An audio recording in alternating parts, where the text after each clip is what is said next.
Era o ano de 1948, um menino de 9 anos de idade caminhava pelas ruas da zona leste de São Paulo, carregando uma caixa de madeira pendurada no pescoço, e dentro da caixa tinha bala, chiclete e cigarro. Era o que ele vendia. O pai dele tinha falecido pouco tempo antes e a mãe, que era empregada doméstica, não conseguia sustentar a casa sozinha. Então aquele menino, no auge dos 9 anos de idade dele, virou segundo provedor da família. Ele vendia bala de manhã, engraxava sapato à tarde e quando dava, ainda fazia entrega de jornal. E todo dia, sem nenhuma exceção, ele guardava uma parte do que ele ganhava num potinho de vidro. Não importava o quão pouco fosse, ele guardava. E aquele menino se chamava Luiz Barsi Filho. Alguns anos depois, ele se tornou o maior investidor, pessoa física da Bolsa de Valores brasileira, e hoje ele tem um patrimônio estimado em mais de 4 bilhões de reais. Ao contrário do que você possa imaginar, o Barsi construiu todo esse império com um método simples, que a maioria dos brasileiros não conhece, mas que poderia estar aplicando nesse exato momento, no conforto do próprio. O resultado desse método foi tão absurdo que eu decidi copiar as principais ações do Barsi. Eu vou te mostrar o resultado nesse vídeo. E olha, os números eles foram tão bizarros que eu tive que refazer a planilha 3 vezes para ter certeza de que eu não tinha errado nada. Antes de eu te mostrar o resultado das principais ações da carteira do Barsi, deixa o like no vídeo e se inscreve no canal, porque isso é muito importante para o YouTube entender que você quer receber mais conteúdo sobre dividendos e que você tem interesse em vídeos que agregam de verdade na sua vida. Eu dividi o vídeo de hoje em duas grandes partes principais. Como ele construiu mais de 4 bilhões de reais na bolsa, qual é a filosofia dele e por que ele tem ações na carteira há mais de 50 anos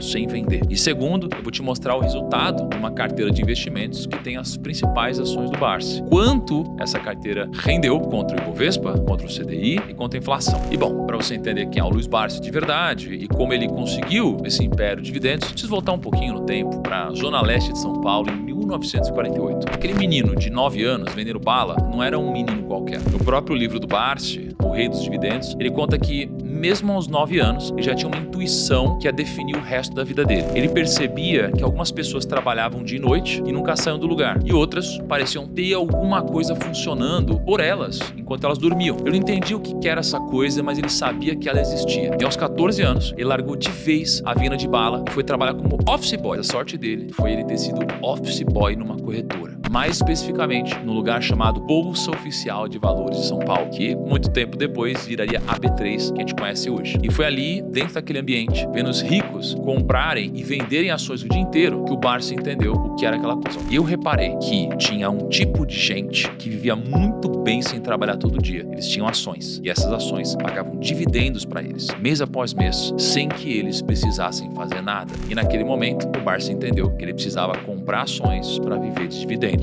E em 1969, com 30 anos de idade, depois de mais de 20 anos juntando dinheiro, o Barsi finalmente conseguiu comprar a primeira ação da vida dele. Em 2026, faz 57 anos que o Luiz Barsi é acionista do Banco do Brasil, 57 anos. Em 1969, a gente está no auge da ditadura militar, mas o Barsi continuou comprando, segurando, sem vender. A filosofia dele é simples, tão simples que parece até estranho que funcione. O Barsi procura empresas que cumprem 3 critérios. Primeiro, a empresa precisa estar num setor que ele chama de perene. São aqueles setores que a gente sabe que dificilmente vão deixar de existir daqui a 50 anos, como os bancos, energia elétrica, água, saneamento, papel, commodities essenciais. São coisas que a humanidade vai continuar precisando. E ele batizou esse princípio de investimento de BEST. É a sigla de Bancos, Energia, Saneamento, Seguros e Telecomunicações. O segundo critério é que a empresa precisa ter histórico longo de pagamentos de dividendos. Não basta pagar bem só um ano, tem que pagar bem todo ano. E o terceiro critério dele é que a empresa tem que estar...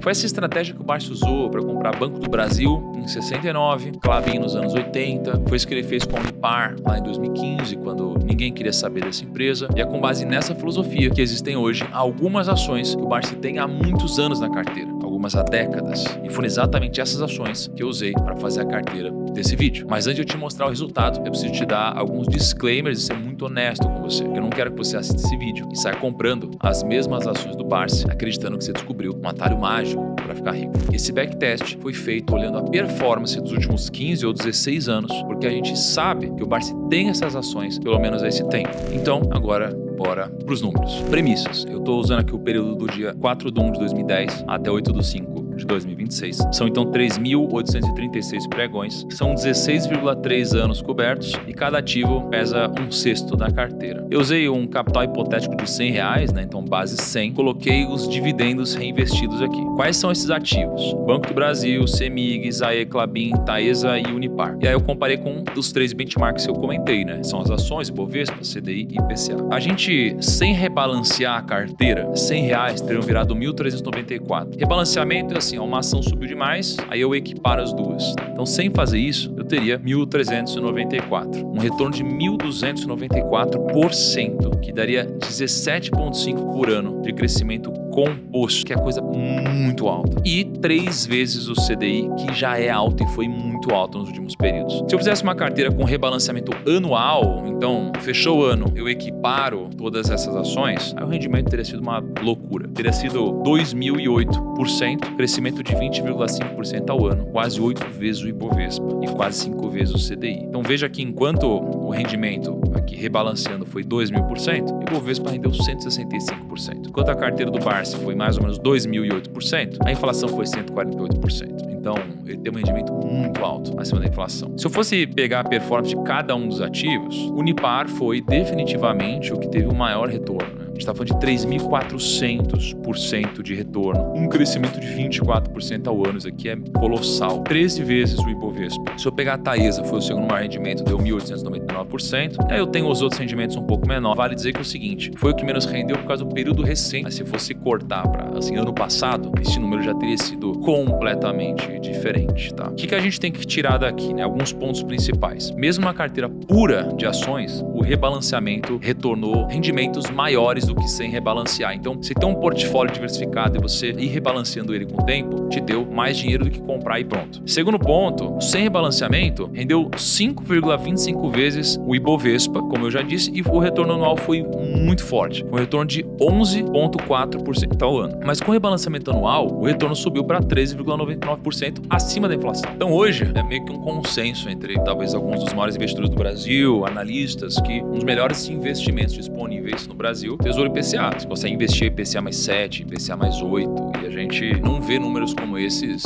em cenários normais, são cenários de crise. Marci não fez IPCA mais 7 ou 8, que já é bizarro. Ele fez IPCA mais 11,14 ou IPCA mais 13,99, né? Realmente ele teve um resultado muito grande. Agora, deixa eu mostrar um negócio para vocês. Eu quero mostrar a diferença do resultado das ações com dividendos e sem dividendos. Sem os dividendos, teria rendido 46%. Com os dividendos, 349%. CEMIG teria rendido 54%, com os rendimentos 720%. Unipar, por exemplo, teria rendido 744%, com dividendos 3.400%. O que isso daqui é importante? É importante porque imagina que você tem uma ação e ela está R$10, ela distribuiu R$1 em dividendo. Se você olhar só para a ação, você pagou 10 e ela está 9, parece que está perdendo. Mas não, você ganhou dividendo. Se essa ação daqui a pouco está 12, você não pode falar, eu ganhei 20%. Não, você ganhou isso mais todos os dividendos que você deveria reinvestir na ação ou reinvestir em alguma outra coisa. Quando você olha para o gráfico, é bizarro. Sem dividendo, sua carteira cresce muito pouco. Com dividendo, sua carteira ela é desproporcionalmente maior. Daqui a importância de a gente monitorar, então, esse tipo de coisa. Eu tenho uma série de disclaimers aqui, notas técnicas, que eu nem vou passar por isso agora. Então, primo, presta atenção numa coisa. Esses números que você acabou de ver no Excel, eles parecem reais. Só que a parte mais importante dessa história não está só no retorno que essa carteira de ações e dividendos gerou nos últimos anos, mas em cima do que esse retorno foi construído. Porque, pensa comigo, essa carteira hipotética começou em janeiro de 2010. De lá para cá, o Brasil e o mundo viveram, possivelmente, o período mais turbulento das últimas décadas. Em 2013, milhões de brasileiros saíram para as ruas, o país inteiro pegou fogo politicamente. Em 2014, Lava Jato, maior operação anticorrupção da história do Brasil. Várias empresas gigantes da Bolsa foram atingidas em cheio. 2015 e 2016, o Brasil entrou na pior recessão da história. PIB caiu 2 anos seguidos, inflação explodiu, desemprego bateu recorde. Ainda em 2016, a Dilma sofreu impeachment, o país ficou um ano inteiro paralisado, com incerteza tomando conta da Bolsa. 2017, Joesley, ainda assim, no meio de tudo isso, essa carteira do Barsi, que copiou 6 das principais ações que ele investe há mais de uma década, entregou mais de 2.000% de retorno, quase 8 vezes o Ibovespa, quase 5 vezes o CDI. E no meio de todo esse caos, essa carteira multiplicou de tamanho por mais de 20 vezes. E olha, eu sei o que você está pensando agora. Você está pensando